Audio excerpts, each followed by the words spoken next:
Police ಇಲಾಖೆ ಒಂದು ಶಿಸ್ತಿನ ಇಲಾಖೆ ಆಗಿದೆ ಮತ್ತು ಪೊಲೀಸ್ ಇಲಾಖೆಯಲ್ಲಿ ಫಿಸಿಕಲ್ ಫಿಟ್ನೆಸ್ ಬಹಳ ಪ್ರಮುಖವಾದಂಥ ಅಂಶ.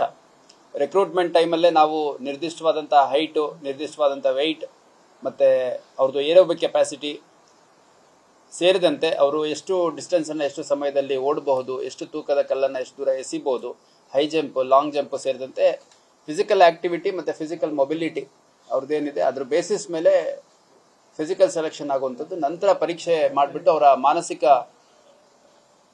ಪ್ರಿಪೇರ್ಡ್ನೆಸ್ ಎಷ್ಟಿದೆ, ಪರೀಕ್ಷೆಗಳಲ್ಲಿ ಯಾವ ರೀತಿ ಕಾಂಪಿಟೇಟಿವ್ ಎಕ್ಸಾಮ್ಸಲ್ಲಿ ಅಪಿಯರ್ ಆಗ್ತಾರೆ, ಸ್ಕೋರ್ ಮಾಡ್ತಾರೆ ಅನ್ನೋದ್ರ ಮೇಲೆ ಒಂದು ಮೆರಿಟ್ ಲಿಸ್ಟಲ್ಲಿ ಸೆಲೆಕ್ಷನ್ ಆಗುವಂಥದ್ದು ನಾವೆಲ್ಲ ಗಮನಿಸಿದ್ದೀವಿ.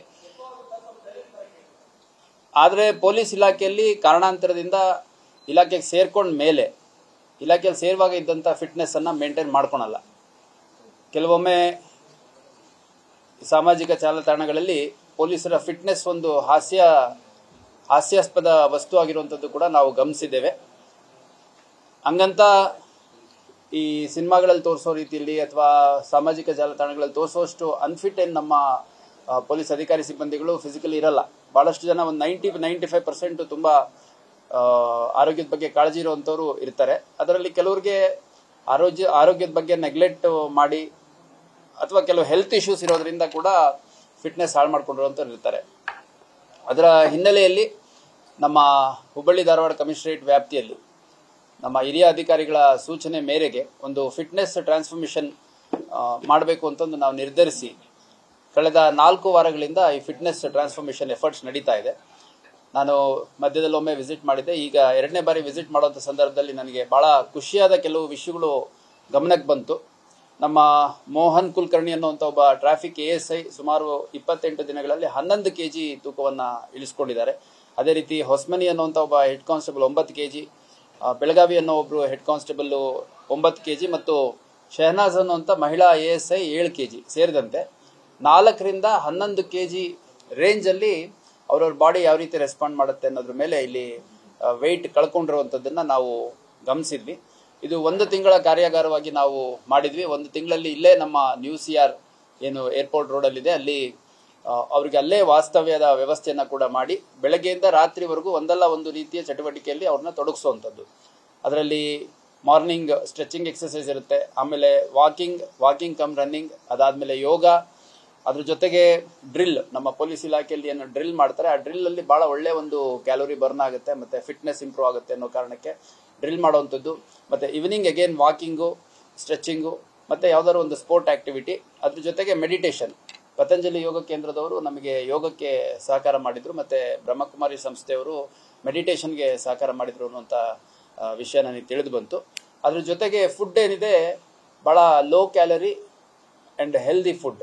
ರಾಗಿ ಇರ್ಬೋದು, ಸಿರಿಧಾನ್ಯಗಳಿರ್ಬೋದು, ಹೆಚ್ಚೆಚ್ಚು ಫ್ರೂಟ್ಸು, ವೆಜಿಟೇಬಲ್ಸು ಮತ್ತು ಮೊಳಕೆ ಕಾಳುಗಳು ಸೇರಿದಂತೆ ಒಂದು ವೆಯ್ಟ್ ರಿಡಕ್ಷನ್ಗೆ, ಹೆಲ್ದಿಯರ್ ವೆಯ್ಟ್ ರಿಡಕ್ಷನ್ಗೆ ಯಾವ ರೀತಿ ಫುಡ್ ಬೇಕೋ ಅದನ್ನು ಕೂಡ ನಮ್ಮ DCP ಕಾಶಪ್ಪನವರು ಮತ್ತು ಅವರ ಸಂಪೂರ್ಣ ತಂಡ ಏನಿದೆ, ಇಲ್ಲಿ ಲೋಕಲ್ RPIs ಮತ್ತು ಲೋಕಲ್ ನಮ್ಮ CRನ ಸಿಬ್ಬಂದಿಗಳು ಅವ್ರುಗಳು ಕಳೆದ 28 ದಿನದಿಂದ ಭಾಳ ಒಳ್ಳೆಯ ಒಂದು ಪ್ರಯತ್ನವನ್ನು ಮಾಡಿ ಒಟ್ಟು 65 ನಮ್ಮ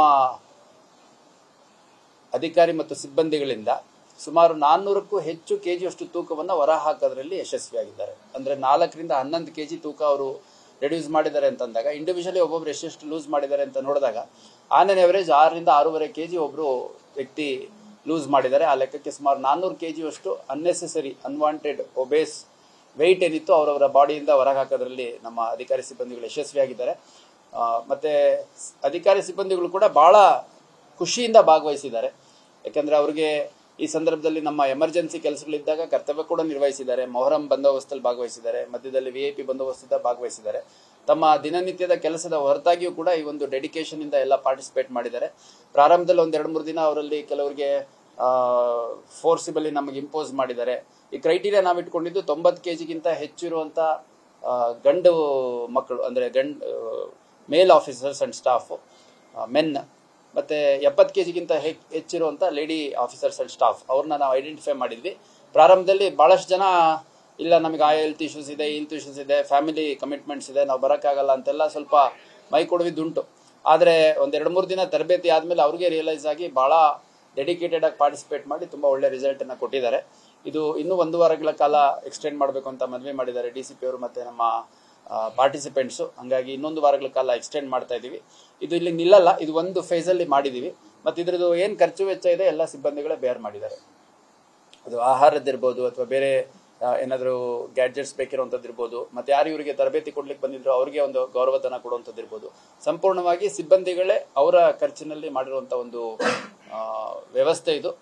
ನಾನು ಕಾಶಪ್ಪನವ್ರಿಗೆ, ನಮ್ಮ DCP CR ಅವ್ರಿಗೆ ಅಭಿನಂದನೆಗಳು ಸಲ್ಲಿಸಲಿಕ್ಕೆ ಇಷ್ಟಪಡ್ತೇನೆ. ಯಾಕಂದರೆ ಈ ರೀತಿ ಚಟುವಟಿಕೆಯನ್ನು ಮಾಡುವಂಥದ್ದು ಭಾಳ ಕಷ್ಟದ ಕೆಲಸ. ಯಾಕಂದರೆ ಇಲ್ಲಿರುವಂಥ ಪಾರ್ಟಿಸಿಪೆಂಟ್ಸ್ ಯಾರಿದ್ದಾರೆ ಎಲ್ಲರಿಗೂ 45ರಿಂದ 55, 56, 57 ವರ್ಷ ವಯಸ್ಸಿನವ್ರು ಇದ್ದವರು.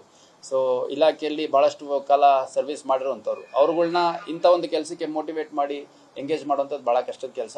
ಈ ಒಂದು ಯಾರು ನಮ್ಮ ಅಧಿಕಾರಿ ಸಿಬ್ಬಂದಿಗಳು ಈ ಒಂದು ಪ್ರೋಸೆಸ್ಸಲ್ಲಿ ಭಾಗವಹಿಸಿದ್ದಾರೆ ಅವರೆಲ್ಲರಿಗೂ ನಾನು ಅಭಿನಂದನೆಗಳು ಸಲ್ಲಿಸಲಿಕ್ಕೆ ಇಷ್ಟಪಡ್ತೇನೆ. ಮತ್ತು ಇದೇ ರೀತಿ ಇನ್ನೂ ಹೆಚ್ಚು ಬ್ಯಾಚ್ಗಳನ್ನು ಅವಶ್ಯಕತೆಗೆ ಅನುಸಾರವಾಗಿ ಮಾಡುವಂಥದ್ದು. ಅದ್ರ ಜೊತೆಗೆ ಇವಾಗ ನಾನು ನೋಡಿದ ಮೇಲೆ ನನಗೆ ಅನಿಸಿದ್ದು, ನಮ್ಮ ಪೊಲೀಸ್ ಅಧಿಕಾರಿ ಮತ್ತು ಸಿಬ್ಬಂದಿಗಳ ಕುಟುಂಬ ಸದಸ್ಯರಲ್ಲೂ ಕೂಡ ಕೆಲವರಿಗೆ ಇದರ ಒಂದು ಅವಶ್ಯಕತೆ ಇದೆ ಅಂತ ನನಗೆ ಅನಿಸುತ್ತೆ. ಹೆಂಗಿದ್ರು ನಮ್ಮ ನ್ಯೂಸಿಯರ್ ಏರಿಯಾದಲ್ಲಿ ಸಾಕಷ್ಟು ಕ್ವಾರ್ಟರ್ಸ್ಗಳು ಖಾಲಿ ಇದ್ದಾವೆ. ಸ್ವಲ್ಪ ಊರಿಂದ ಹೊರಗಡೆ ಇರೋದ್ರಿಂದ ಕೆಲವು ಕ್ವಾರ್ಟರ್ಸ್ ಖಾಲಿ ಇದ್ದಾವೆ. ಅವನ್ನು ಕೂಡ ಸಕಾರಾತ್ಮಕವಾಗಿ ನಾವು ಉಪಯೋಗಿಸ್ಕೋಬಹುದು ಅನ್ನೋದಾದರೆ ಸಿಬ್ಬಂದಿಗಳ ಕುಟುಂಬ ಸದಸ್ಯರಿಗೂ ಕೂಡ ಇದನ್ನು ಎಕ್ಸ್ಟೆಂಡ್ ಮಾಡೋದು ಉತ್ತಮ ಅಂತ ನನಗಾದರೂ ಅನ್ನಿಸ್ತಾ ಇದೆ. ಯಾಕಂದರೆ ನಾವು ಭಾಳಷ್ಟು ಕಡೆ ನೋಡಿದ್ದೀವಿ, ಈ ನ್ಯಾಚುರೋಪತಿ ಸೆಂಟರ್ಸು, ನಮ್ಮ ಜಿಂದಾಲ್ ಸೆಂಟರು, ಈ ಧರ್ಮಸ್ಥಳದ್ದು ಸೆಂಟರು, ಅದರಲ್ಲೆಲ್ಲ ಪ್ರತಿ ದಿನಕ್ಕೆ ವಿತ್ ಅಕಾಮಿಡೇಷನ್ನು 2,000, 2,500 ಗಟ್ಟಲೆ ಇರುವಂಥದ್ದು ಗಮನಕ್ಕೆ ನಮಗೆ ಇದೆ.